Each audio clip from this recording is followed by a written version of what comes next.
نحمده ونصلي على رسوله الكريم اما بعد فاعوذ بالله من الشيطان الرجيم بسم الله الرحمن الرحيم باب فضل الحب في الله والحث عليه واعلام الرجل من يحبه انه يحبه وماذا يقول له اذا اعلمه.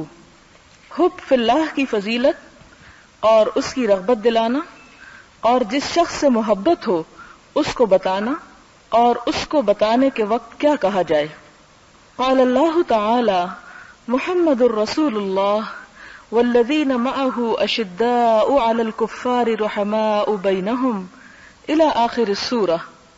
وقال تعالی والذین تبوؤوا الدار والایمان من قبلہم یحبون من ہاجر الیہم. ارشاد خداوندی ہے کہ محمد صلی اللہ علیہ وسلم خدا کے پیغمبر ہیں اور جو لوگ ان کے ساتھ ہیں وہ کافروں کے حق میں تو سخت ہیں اور آپس میں رحم دل. سورت کے آخر تک. نیز فرمایا اور ان لوگوں کے لیے بھی جو مہاجرین سے پہلے ہجرت کے گھر یعنی مدینہ میں مقیم اور ایمان میں مستقل رہے اور جو لوگ ہجرت کر کے ان کے پاس آتے ہیں اور ان سے محبت کرتے ہیں. وعن انس رضی اللہ عنہ عن النبی صلی اللہ علیہ وسلم قال ثلاث من كن فيه وجد بهن حلاوة الإيمان أن يكون الله ورسوله أحب إليه مما سواهما وأن يحب المرء لا يحبه إلا لله وأن يكره أن يعود في الكفر بعد أن أنقذه الله منه كما يكره أن يقذف في النار. متفق عليه. حضرت انس سے روایت ہے کہ نبی صلی اللہ علیہ وسلم نے فرمایا تین چیزیں جس شخص میں ہوں گی وہ ان کی وجہ سے ایمان کی شیرینی کو محسوس کرے گا. یہ کہ اللہ اور اس کا رسول اس کو ان کے ماں سوا تمام چیزوں سے زیادہ محبوب ہو، اور یہ کہ وہ جس آدمی سے محبت کرے رضائے الہی کے لیے محبت کرے، اور یہ کہ وہ کفر میں واپس جانے کو جبکہ اللہ نے اس کو بچا لیا ہے اتنا ہی ناپسندیدہ سمجھے جتنا کہ وہ اس بات کو ناپسندیدہ سمجھے کہ اس کو دوزخ میں ڈالا جائے گا. اسے بخاری اور مسلم نے روایت کیا ہے. باب کے اندر اللہ تعالی کی خاطر محبت کرنے کی فضیلت کے بارے میں بتایا گیا ہے اور اس کے بارے میں ابھارا گیا ہے کہ انسان کو اللہ کی خاطر ہی دوسروں سے محبت کرنی چاہیے. اور پھر یہ کہ اگر انسان کسی سے محبت کرتا ہو اللہ کی خاطر تو اسے اس کے بارے میں بتا دینا چاہیے، اور اگر وہ بتانا چاہے تو اس وقت اسے کیا الفاظ استعمال کرنے چاہیے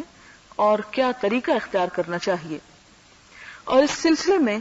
پہلی آیت سورت الفتح کی ہے جس میں یہ کہا گیا کہ محمد صلی اللہ علیہ وسلم اللہ کے رسول ہیں اور وہ لوگ جو آپ کے ساتھ ہیں وہ کفار پر بڑے سخت ہیں اور آپس میں رحم دل ہیں. کفار پر بڑے سخت ہیں یعنی یہاں پر مومنین کی اصل صفت یہ بتائی گئی کہ باہم ان کے درمیان محبت پائی جاتی ہے، اور محبت کے ساتھ ایک انسان کے اندر جو منفی جذبات ہوتے ہیں بغض یا نفرت کے اسے وہ مومنوں کے لیے استعمال نہیں کرتا بلکہ وہ جذبات کافروں کے لیے استعمال ہوتے ہیں. اسی لیے کہا کہ رحماء بینہم اشداء علی الکفار کہ کافروں کے مقابلے میں سخت ہیں. اور پھر اسی طرح دوسری آیت جو ہے سورۃ الحشر کی کہ والذین تبوؤا الدار والایمان کہ ان لوگوں کے لیے بھی جو مہاجرین سے پہلے ہجرت کے گھر یعنی مدینہ میں مقیم ہیں اور ایمان والے ہیں اور یا ایمان میں مستقل ہیں، ان سے پہلے یحبون من ہاجر الیہم وہ ان لوگوں سے محبت کرتے ہیں جو ان کی طرف ہجرت کر کے آتے ہیں. اب دونوں آیات ہمیں یہ بتا رہی ہیں کہ محبت کی بنیاد جو ہے وہ صرف دین ہے، اور دوسرے درجے پر خاص طور پر یہ بتایا گیا کہ وہ خدا کی خاطر گھر چھوڑنے والے ہیں، اور جو لوگ ان کو پناہ دینے والے ہیں یعنی انصار وہ بھی صرف اور صرف اللہ کی خاطر ان کے ساتھ بہترین معاملہ کرنے والے ہیں. یہاں پر کسی کی ذات یا کسی اور آئیڈیالوجی کے لیے یہ محبت نہیں ہے بلکہ اس محبت کا دار و مدار صرف اللہ کی ذات پر ہے. آپ نے تاریخ کا مطالعہ کیا ہوگا اور اس میں آپ دیکھتے ہیں کہ مہاجرین اور انصار کے درمیان جو رشتہ قائم ہوا اور جس طرح باہم دونوں ایک دوسرے کے لیے نہایت درجے کے وفادار اور خیرخواہ تھے اور ایک دوسرے کے ساتھ بھلائی کرنے والے، تو یہ ان کی بھلائی اور یہ ان کا باہم تعلق کسی خون کے رشتے کی وجہ سے نہ تھا، بلکہ یہ تعلق سراسر اس وجہ سے تھا کہ دین کی خاطر ہی انہوں نے گھر چھوڑا، جنہوں نے گھر چھوڑا، اور جنہوں نے ان کو پناہ دی انہوں نے بھی کسی رشتے کی بنیاد پر نہیں، کسی دنیاوی مفاد کی وجہ سے نہیں، کسی مال و دولت کے لالچ میں نہیں،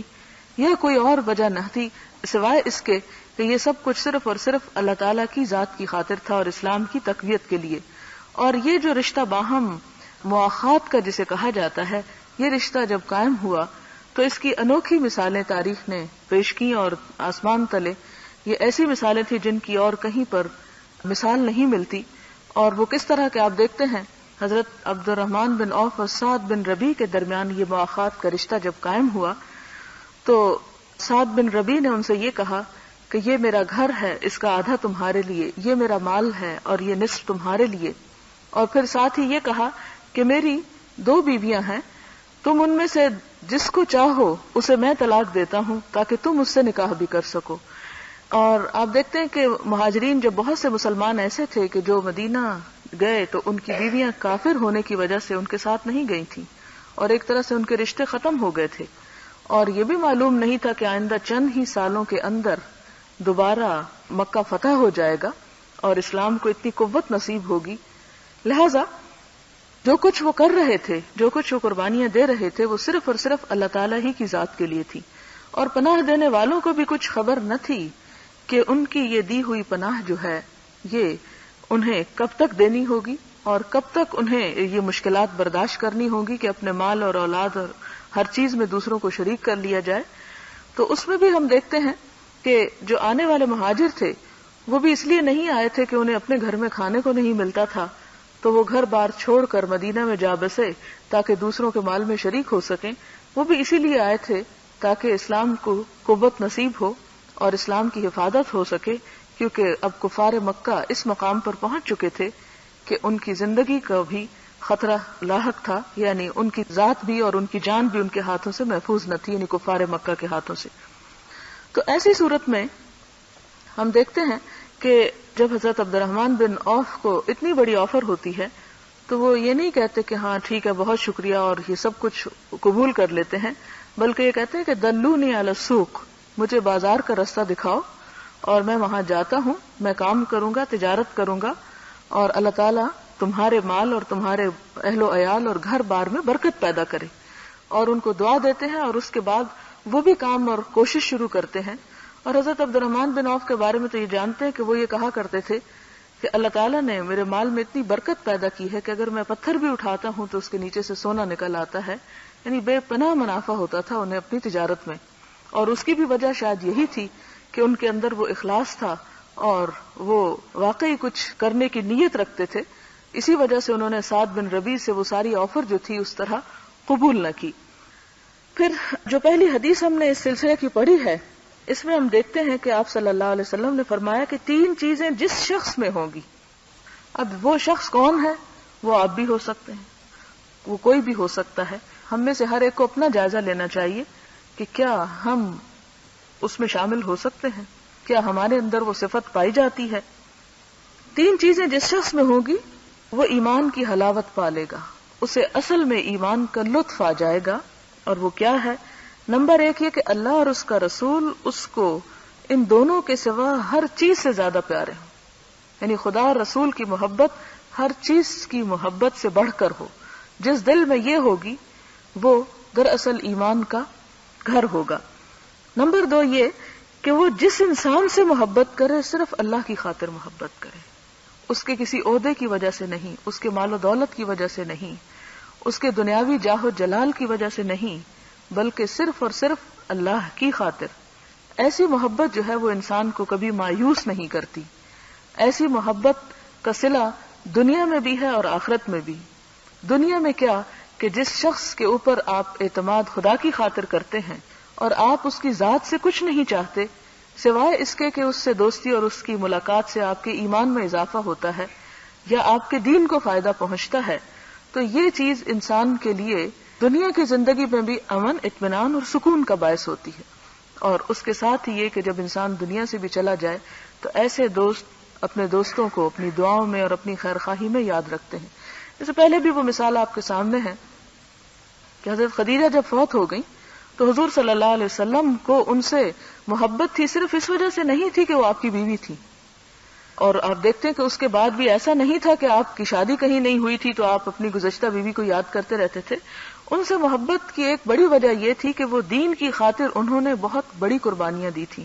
تمام تجارت اور اپنا سارا مال اور اپنا سب کچھ انہوں نے، اور سب سے پہلے ایمان لانے والی اور ہر معاملے میں آپ سے تعاون کرنے والی تھی. یہی وجہ ہے کہ جب آپ گوشت تقسیم کرتے تو حضرت خدیجہ کی دوستوں کو بھجواتے اور ان کے لیے ایک طرح سے صدقہ جاریہ کے طور پر وہ ذبح کیا کرتے تھے. تو یہ اسی صورت میں یہ دوستی اور یہ محبت ہو سکتی ہے انسان کے لیے ایمان کی مٹھاس اور حلاوت کا سبب، جب انسان کسی انسان کی ذات سے نہیں دلچسپی رکھے بلکہ اس اعلی مقصد سے دلچسپی رکھے جس کی خاطر وہ کسی سے بھی تعلق بڑھاتا ہے، خواہ وہ کوئی بھی ہو، پھر خواہ وہ کسی جھونپڑی میں رہنے والا فقیر ہو یا کسی محل میں رہنے والا امیر ہو. اس کا نقطہ نظر دنیاوی مفاد نہیں ہوتا بلکہ اللہ کا دین ہوتا ہے. یہی وجہ ہے کہ اللہ تعالیٰ اس کے صلے میں اس کے دل کے اندر ایمان کی ٹھنڈک پیدا کر دیتے ہیں. پھر اسی طرح یہ ہے اور یہ کہ وہ کفر میں واپس جانے کو جبکہ اللہ نے اس کو اس سے بچا لیا اتنا ہی ناپسندیدہ سمجھے جتنا کہ وہ اس بات کو ناپسندیدہ سمجھے کہ اس کو دوزخ میں ڈالا جائے. یعنی ایمان لانے کے بعد، اسلام کو قبول کرنے کے بعد ایمان ایسا دل میں راسخ ہو جائے کہ دوبارہ واپس وہ کفر کی طرف جانا پسند نہ کرے، اور کفر سے اس کو اس طرح نفرت ہو جتنی اس بات سے کہ وہ آگ میں پھینکا جائے. اگلی حدیث ہے وعن ابی ہریرہ رضی اللہ عنہ عن النبی صلی اللہ علیہ وسلم قال سبعۃ یظلهم اللہ فی ظلہ یوم لا ظل الا ظلہ امام عادل وشاب نشأ فی عبادۃ اللہ عز وجل ورجل قلبه معلق بالمساجد ورجلان تحابا فی اللہ اجتمعا علیہ وتفرقا علیہ ورجل دعته امرأة ذات حسن وجمال فقال انی اخاف اللہ ورجل تصدق بصدقة فأخفاها حتى لا تعلم شماله ما تنفق يمينه ورجل ذكر الله خاليا ففاضت عيناه متفق علیہ. حضرت ابو ہریرہ نبی صلی اللہ علیہ وسلم سے روایت کرتے ہیں، آپ نے فرمایا 7 لوگوں کو اللہ تعالیٰ اپنے سائے میں جگہ دے گا جس دن کے اللہ کے سائے کے علاوہ کوئی دوسرا سایہ نہ ہوگا. ان میں سے ایک عادل حکمران ہے، دوسرا وہ نوجوان جو اللہ کی عبادت میں محو رہا، تیسرا وہ شخص جس کا دل مسجد کے ساتھ وابستہ رہا، چوتھا وہ 2 انسان جن کی آپس میں محبت اللہ کی خاطر ہے، اسی پر دونوں جمع ہوئے اور اسی پر دونوں ایک دوسرے سے الگ ہوئے، اور وہ آدمی جس کو حسن و جمال والی عورت نے گناہ کی دعوت دی اس نے جواب دیا کہ میں اللہ سے ڈرتا ہوں، اور وہ آدمی جس نے صدقہ کیا اور اس کو اتنا چھپا کر دیا کہ اس کے بائیں ہاتھ کو بھی علم نہ ہو سکا کہ دائیں ہاتھ نے خرچ کیا، اور وہ آدمی جس نے تنہائی میں اللہ کو یاد کیا تو اس کی آنکھوں سے آنسو جاری ہو گئے، یعنی کسی اور وجہ سے نہیں بلکہ صرف اللہ کے لیے. یہ حدیث بھی بخاری اور مسلم کی ہے. ان میں جن 7 لوگوں کا ذکر کیا گیا ہے جنہیں اللہ تعالیٰ اپنے سائے میں جگہ دے گا، تو یہ سایہ کون سا سایہ ہے اور کس دن کا سایہ ہے؟ یہ سایہ حشر کے میدان کی بات ہو رہی ہے یہاں پر، کہ جس کے بارے میں اور حدیث میں آپ نے پڑھا کہ سورج سوا نیزے پر آ جائے گا اور شدید گرمی کا وقت ہوگا، ہر شخص افراتفری کا شکار ہوگا، پریشان ہوگا. ایسے میں انسان کو اپنے لیے کوئی پناہ کی جگہ نہ میسر آئے گی سوائے اللہ تعالیٰ کی ذات کے یا اس کے تخت کے، کہ اس کے نیچے جو سایہ ہوگا بس وہی سایہ ہوگا، اس کے علاوہ پورے حشر کے میدان میں کہیں چھاؤں نہ ہوگی. اب جو شخص اس سائے کے تلے جگہ بنانا چاہے اور وہاں پر آنا چاہے اسے ان 7 میں سے کسی ایک صفت کا حامل ہونا ضروری ہے. ان میں سے زیادہ بھی ہو سکتی ہیں اور ان میں سے کم از کم ایک کا ہونا ضروری ہے. نمبر 1 عادل حکمران، اور عدل سے مراد انصاف ہے کہ انسان فیصلہ کرے تو خواہ وہ اس کے اپنی ذات ہی کے خلاف کیوں نہ جاتا ہو، اس کے قریبی رشتہ داروں ہی کے خلاف کیوں نہ جاتا ہو، اس کے دوستوں اور عزیزوں کے خلاف ہی کیوں نہ جاتا ہو، وہ اس فیصلے کو لے صرف اور صرف اللہ کے بھروسے پر اور اللہ سے ڈرتے ہوئے۔ تو ایسا شخص دنیا میں اپنے آپ کو بعض اوقات ہو سکتا ہے کہ وہ تنہا سمجھے اور بے آسرا سمجھے۔ انسان بعض اوقات اس لیے رشتہ داروں یا دوستوں کے حق میں فیصلہ کرتا ہے تاکہ ان کی مخالفت اس کو برداشت نہ کرنی پڑے اور ان سے اس کو فوائد حاصل ہوتے رہیں، اور اس بنیاد پر بعض اوقات ظالمانہ فیصلے بھی کر جاتا ہے اور دوسروں کا حق بھی مار جاتا ہے۔ لیکن جو شخص صرف اور صرف اللہ سے ڈر کر کلمہ حق کہتا ہے اور ایسی بات کہتا ہے جس میں واقعی عدل و انصاف اپنی جگہ برقرار رہتا ہے، تو اللہ تعالیٰ کا وعدہ ہے کہ وہ اس کو تنہا نہیں چھوڑے گا، نہ دنیا میں اور آخرت میں بھی خاص طور پر عافیت میں رکھے گا، اور کیونکہ یہ توفیق اسی وقت انسان کو ہو سکتی ہے جب اس کا بھروسہ اللہ کی ذات پر ہو اور اس کا اعتماد ہو کہ مجھے خدا تنہا نہیں چھوڑے گا۔ دوسری بات جو یہاں کہی گئی وہ یہ کہ وہ نوجوان جو اللہ کی عبادت میں مصروف رہا، یعنی عموماً عبادت جو ہے وہ بڑھاپے کی عبادت ہمارے ہاں کی جاتی ہے، یا ہم انتظار کرتے ہیں کہ جب ریٹائر ہو جائیں گے، جب سارے کام ختم ہو جائیں گے، جب بچوں کی شادیوں سے فارغ ہو جائیں گے، جب اور جھنجٹ پورے ہو جائیں گے تو پھر ہم عبادت کریں گے۔ وہ عبادت بھی ٹھیک ہے کہ اللہ کی راہ میں کوئی ایک کلمہ بھی پڑھتا ہے، ایک تھوڑا سا ذکر بھی کرتا ہے، کوئی نماز بھی پڑھتا ہے، تو وہ رائے گاہ تو نہیں جاتی۔ لیکن ایسا کیوں ہے کہ ہم اپنی عمر کا بہترین حصہ تو دنیا کے لیے صرف کریں اور اپنی خواہشات نفس کے پورا کرنے میں صرف کریں، اور جو ارذل عمر ہو، ارذل کا مراد یہ کہ سب سے گھٹیا عمر، اور جس میں انسان اور کچھ کرنے کے قابل نہ رہے اور اس کو اس کے سوا کوئی چارہ نظر نہ آتا ہو کہ اب مجھے اللہ کے پاس جانا ہے تو کس منہ سے جاؤں گا، لہذا کچھ نہ کچھ تو کرنا ہی ہے، یا ایک مجبوری کی عبادت ہو، تو یہ عبادت تو اپنی جگہ ہے، ایسی بات نہیں کہ اللہ تعالیٰ اسے قبول نہیں کرے گا، اس کو بھی کرے گا۔ جو بندہ اخلاص کے ساتھ جو کام بھی اللہ کی خاطر کرتا ہے وہ اللہ اور بندے کا معاملہ ہوتا ہے، اللہ تعالیٰ اس کو ضرور قبول فرماتے ہیں۔ لیکن اصل بات یہ ہے کہ انسان اس وقت خدا کی طرف رجوع کرے، وہ وقت کہ جب انسان کی خواہشات اپنے عروج پر ہوتی ہیں اور انسان کی قوتیں اس کے ساتھ ہوتی ہیں اور وہ سمجھتا ہے کہ ساری دنیا اس کے قدموں تلے ہے، اور وہ خدا کا اس طرح محتاج نہیں ہوتا۔ محتاج تو انسان ہر وقت ہے، لیکن وہ اتنا اپنے آپ کو محتاج نہیں سمجھتا، عبادت کا اپنے آپ کو ضرورت مند نہیں سمجھتا جتنا بڑھاپے کی عمر میں کمزوری کے آ جانے کی وجہ سے سمجھتا ہے۔ تو ایسے موقع پر انسان اللہ کی طرف رجوع کرے، جبکہ اسے ابھی امید ہو کہ مجھے اور جینا ہے اور میں بعد میں بھی کر سکتا ہوں، لیکن یہ اللہ کی محبت ہی کا تقاضا ہوگا، اللہ کی محبت ہی کی خاطر وہ ایسا کرے گا کہ اپنی عمر کے بہترین حصے کو اپنے رب کی خاطر اور اپنے رب کی عبادت میں، اور عبادت سے مراد صرف نماز روزہ نہیں ہے، عبادت زندگی کے سارے امور میں اللہ کی اطاعت کا نام ہے۔ ساری زندگی تو الگ ہے، یہاں خاص طور پر جوانی کی بات ہو رہی ہے۔ پھر اگلا شخص جس کا دل مسجد کے ساتھ لگا رہا، یعنی مسجد سے محبت ایمان کی نشانی ہے، اور مسجد کے ساتھ اس طرح اٹکا رہا کہ مسجدوں کی تعمیر اور مسجدوں کی صفائی ستھرائی اور مسجدوں کی آبادی، اور مسجد کی آبادی صرف اس طرح نہیں کہ اسے بہت خوبصورت بنا دیا جائے، بلکہ ایسے سٹیپس کا لینا کہ لوگ مسجدوں کی طرف راغب ہوں اور ان کے اندر ایسا انتظام اور ایسا اہتمام کرنا، یہ بھی ان کاموں میں سے ہے جس کی وجہ سے انسان اللہ کے سائے رحمت میں قیامت کے دن ہوگا۔ اور خاص طور پر یہ کہ انسان کا دل اس طرف اس لیے لگا رہے کہ ایک نماز کے بعد دوسری نماز کا انتظار رہے، اور مسجد میں اور پھر باجماعت نماز پڑھنے کے بارے میں آپ سب جانتے ہیں کہ 27 گنا زیادہ اجر ہوتا ہے، اور جتنے قدم مسجد کی طرف اٹھتے ہیں اتنے ہی انسان کے دراصل اللہ تعالیٰ کے طرف جاتے ہیں اور اس کا قرب اس کو نصیب ہوتا ہے۔ اور پھر یہاں پر ایک اور بات یہ بھی مسجد کے حوالے سے یاد رہے کہ ہمارے ہاں اور عموماً مسجد کے بارے میں جو شخص مسجد سے تعلق رکھتا ہو اس کے بارے میں کچھ خیالات اچھے نہیں پائے جاتے، جبکہ یہ دین کی تعلیم سے بالکل برعکس معاملہ ہے کہ عموماً ہمارے ہاں جو مصرے اور محاورے مشہور ہیں کہ ملا کی دوڑ مسجد تک، اس کو اور کوئی کام نہیں، لہٰذا ایک نماز سے فارغ ہو کے آتا ہے تو دوسری نماز تک۔ حالانکہ اگر آپ دیکھیں نمازوں کا معاملہ تو انسان کے دن کا وہ حصہ جب اسے دنیا کے کام زیادہ کرنے ہوتے ہیں، یعنی فجر کی نماز سے ظہر کی نماز تک وہ ایک 7-8 گھنٹے کا ایسا وقت ہوتا ہے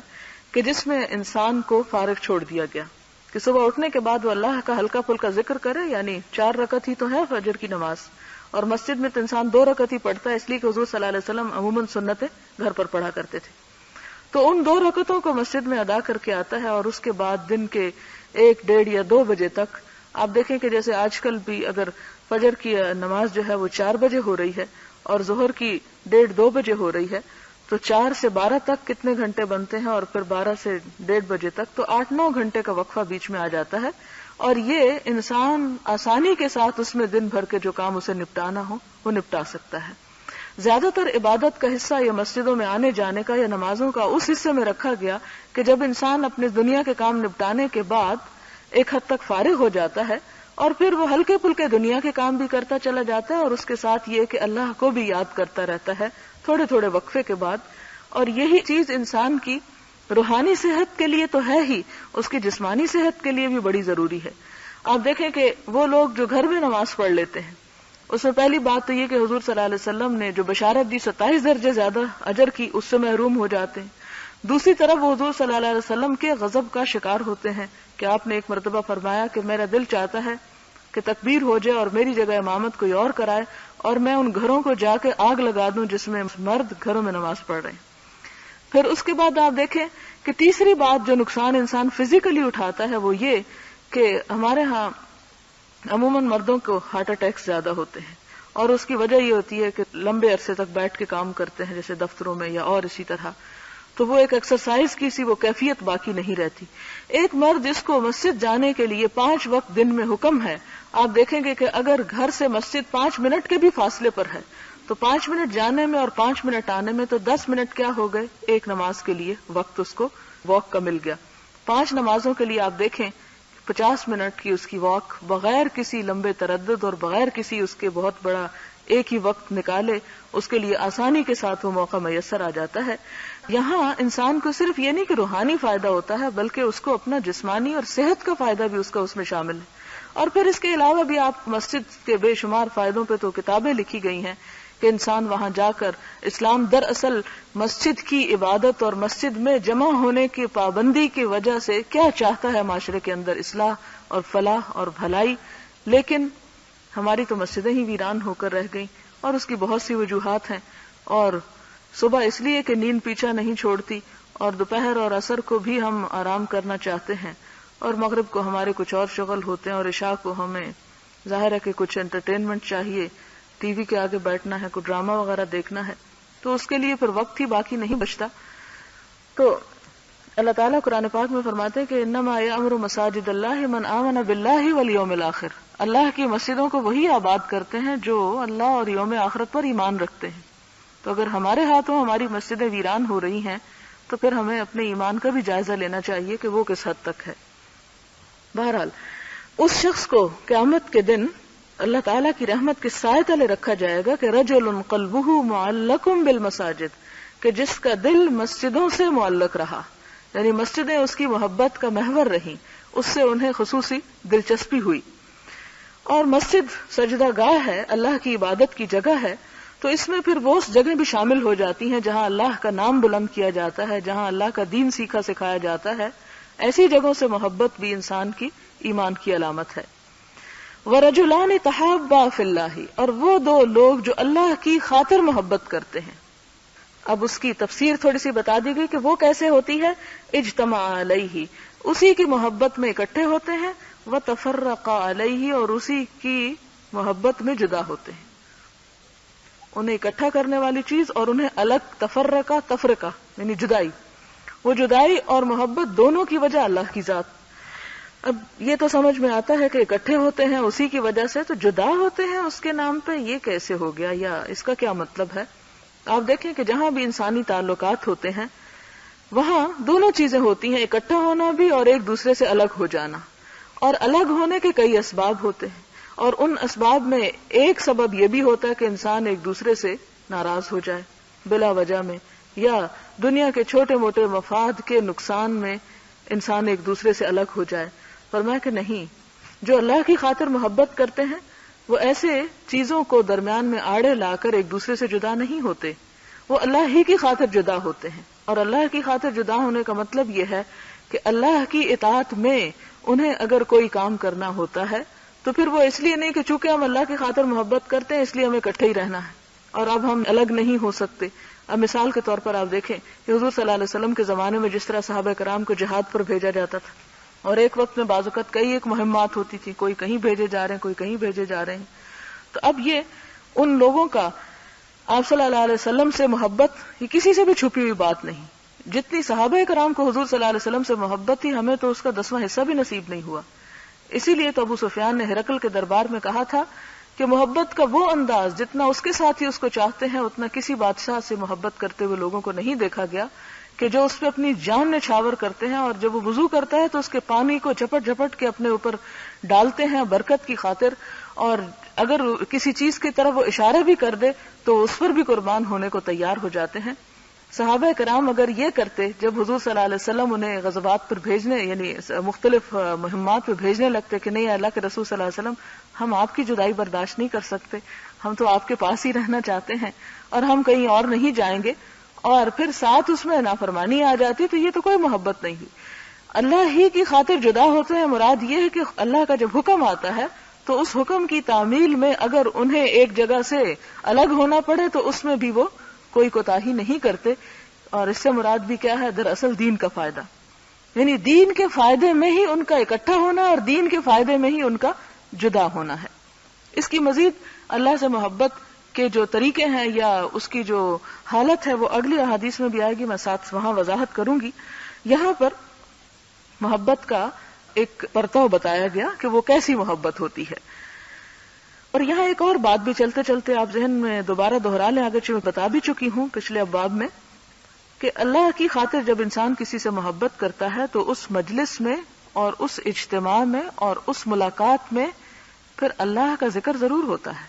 پھر اللہ کی یاد اس میں ہوتی ہے اور انسان ایک دوسرے سے اپنے ایمان میں اضافہ کرتا ہے. یہ نہیں کہ آپ کہیں کہ میں فلاں سے اللہ کی خاطر محبت کرتی ہوں اور وہاں آپ پہنچے اور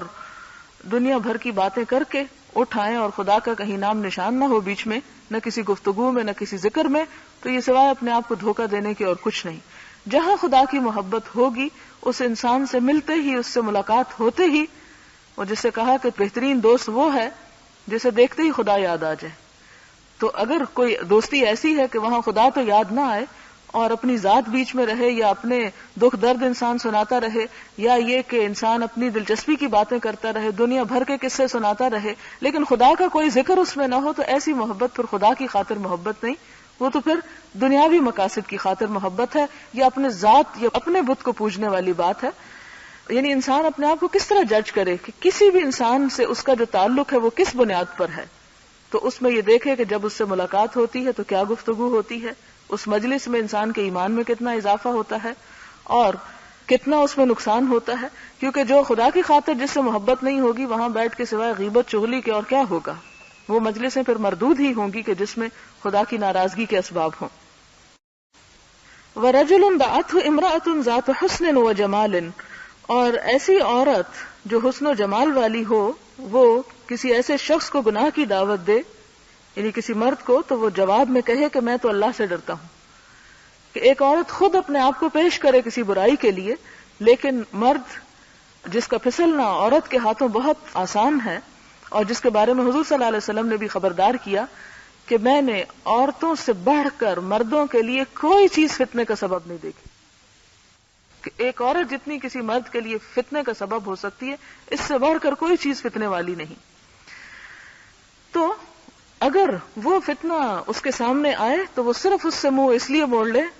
کہ میں اللہ سے ڈرتا ہوں, میں خدا کا خوف رکھتا ہوں, یہ دنیا کے ڈر سے نہیں اور دنیا کی خاطر نہیں بلکہ صرف خدا کی خاطر اس چانس کو ضائع کر دے. وَرَجُلٌ تَصَدَّقَ بِصَدَقَةٍ, اور ایک ایسا شخص بھی اللہ کے سائے تلے ہوگا جو صدقہ دے پھر اس کو چھپا کے دے, اتنا چھپا کے دے کہ اس کے اپنے بائیں ہاتھ کو نہ خبر ہو کہ دایاں ہاتھ کیا دے رہا ہے, یعنی کسی کو بھی کچھ خبر نہ ہو, صرف اور صرف اللہ کو. دایاں ہاتھ اور بائیں ہاتھ کی مثال اس لیے دی گئی کہ یہ ایک ہی جسم کے دو حصے ہیں اور بالکل ایک دوسرے کے پیرلل, ایک دوسرے کے برابر کے. مراد یہ ہے کہ انسان اپنے قریب ترین لوگوں کو بھی نہ بتائے جیسے بیٹی ہے تو والدین کو بھی نہ پتا ہو، یا والدین ہو تو اولاد کو بھی نہ پتا ہو، بیوی ہے تو شوہر کو نہ پتا ہو، شوہر ہے تو بیوی کو نہ پتا ہو، لیکن یہ صرف اس کے اپنے ذاتی مال میں سے،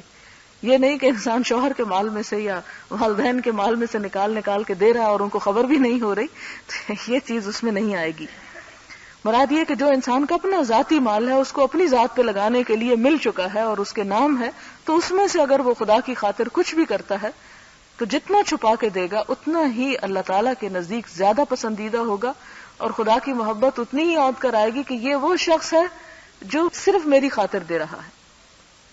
اور پھر اسی طرح آخری بات اس میں یہ کہ وہ شخص جو تنہائی میں اللہ کو یاد کرے اور اس کی آنکھوں سے آنسو بہہ پڑے خدا کی محبت میں یا خدا کے خوف سے، یعنی خدا سے گفتگو کرتے، خدا سے اپنا معاملہ کرتے، خدا کے آگے اپنا دکھ درد بیان کرتے ہوئے انسان رو پڑے، اور کسی اور وجہ سے نہیں، کسی اور سبب سے نہیں، کسی اور کے دکھ اور غم سے نہیں، بلکہ صرف اور صرف اللہ کی محبت میں، تو یہ لوگ قیامت کے دن اللہ تعالیٰ کے انتہائی مقرب ہوں گے۔